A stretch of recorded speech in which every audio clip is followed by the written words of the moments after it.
시스템 재부팅. 상태 확인 완료. 좋았어. 나로 다시 돌아갔군.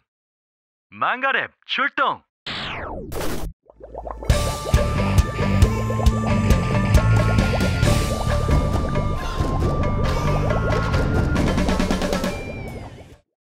Bien le bonjour et bienvenue sur ce nouvel épisode de Manga Lab. Et oui, vous ne vous y attendez pas, mais je suis bien de retour après toutes ces années.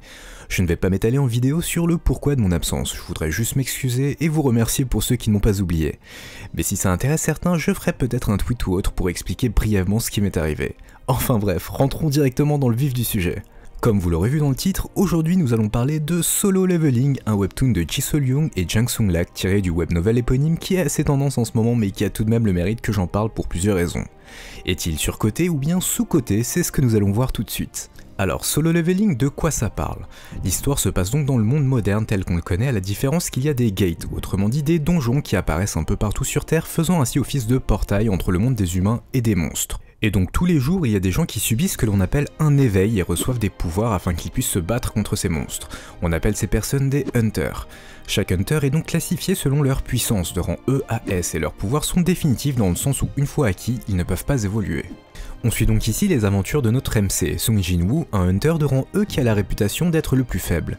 Seulement, un jour, alors qu'il était dans un donjon, il se retrouve piégé à l'intérieur et frôle la mort. À son réveil, il obtient un nouveau pouvoir. Un pouvoir qui lui permet de voir une interface comme dans les jeux vidéo, avec des stats à augmenter, un niveau, un inventaire, des quêtes, etc. Ce qui va donc lui permettre de pouvoir évoluer, contrairement à tous les autres hunters. Donc jusqu'ici ça reste du classique, on connaît tous The Gamer ou d'autres œuvres dans le genre, alors en quoi c'est bien Solo Leveling? Car après tout ça reste le trope classique du MC qui est faible au départ et qui devient OP avec le temps. Eh bien oui, c'est classique, mais cette simplicité est sublimée par des dessins absolument géniaux. L'artiste en charge réussit à merveille à rendre les différentes scènes captivantes et totalement badass. Et grâce au format webtoon, il arrive à nous offrir des plans dans la verticalité qui sont juste à couper le souffle et contribuent d'autant plus au dynamisme général des combats, ce qui nous plonge directement au cœur de l'action.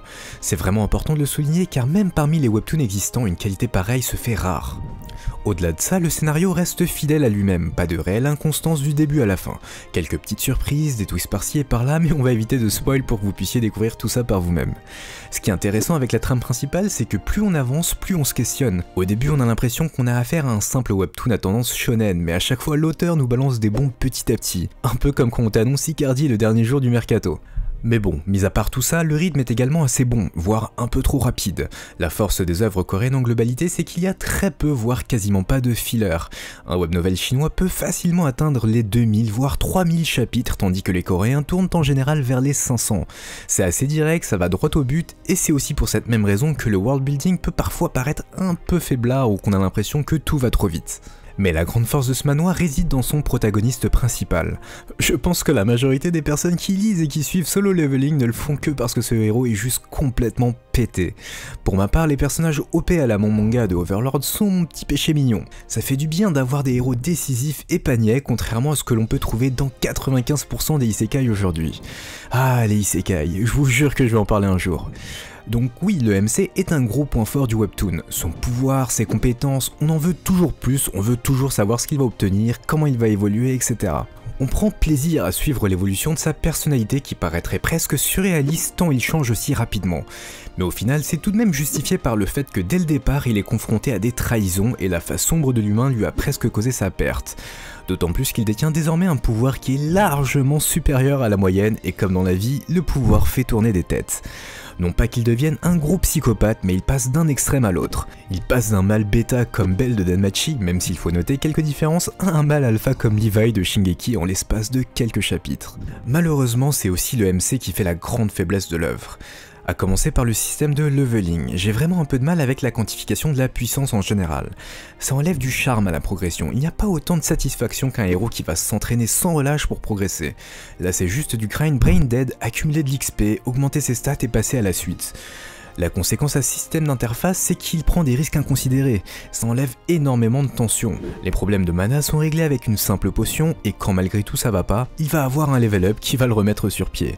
Ce système est beaucoup trop fort et facilite trop le plot armor, ce qui peut entraîner certains abus. Ajoutez à cela le souci de l'équilibrage entre les différents personnages, on se retrouve vite dans une situation où à part le héros, tout le monde devient complètement insignifiant. Tout est dans le titre en fin de compte, solo leveling, il est solo.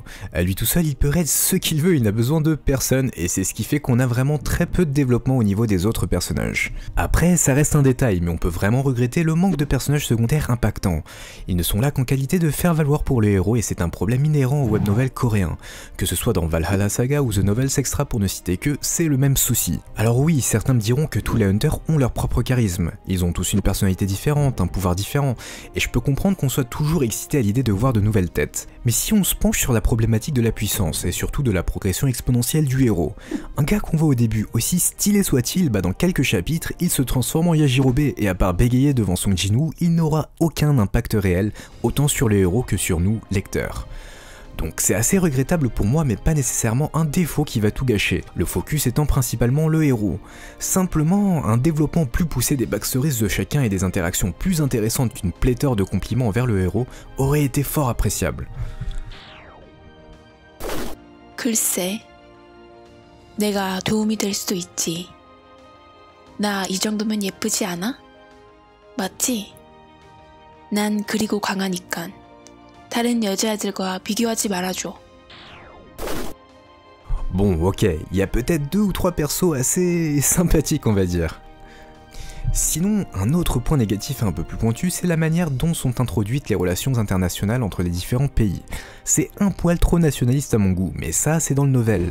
Je n'ai aucune idée de comment ce thème va être abordé dans le manhwa. Mais bon, on connaît tous les relations entre le Japon, la Corée et la Chine, et leur vision des USA. Je ne vais pas m'étaler là-dessus, ça se trouve, et surtout j'espère que le manhwa ne sera pas une propagande pro-Corée sur fond de fantasy. Au final, ça reste une œuvre que je recommande vivement, du moins le manhwa, parce que pour une fois le webtoon est supérieur à la source.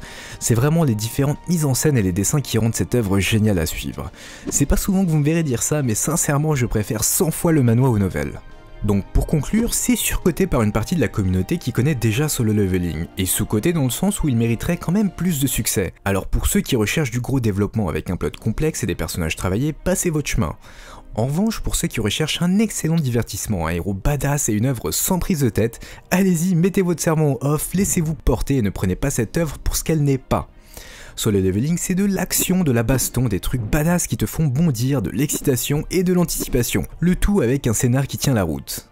D'ailleurs, si ça intéresse certains, vous pouvez aussi tester Tomb Raider King dessiné par l'artiste de Solo Leveling ou encore I'm the Sorcerer King qui sont tous les deux similaires à Solo. Donc si vous avez apprécié, n'hésitez surtout pas à lire ces deux titres, ils ont à peu près la même vibe que Solo Leveling.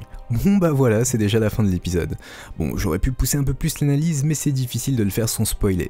Enfin bref, honnêtement ça fait vraiment plaisir de pouvoir repartager ma passion avec vous tous. Donc si vous avez aimé la vidéo, n'oubliez pas le petit pouce bleu et partagez un maximum pour dire au monde que je suis vivant. On se retrouve au prochain épisode et promis ce sera pas dans 5 ans. Allez, à très vite. 가, 나와 있으면 죽을 거야.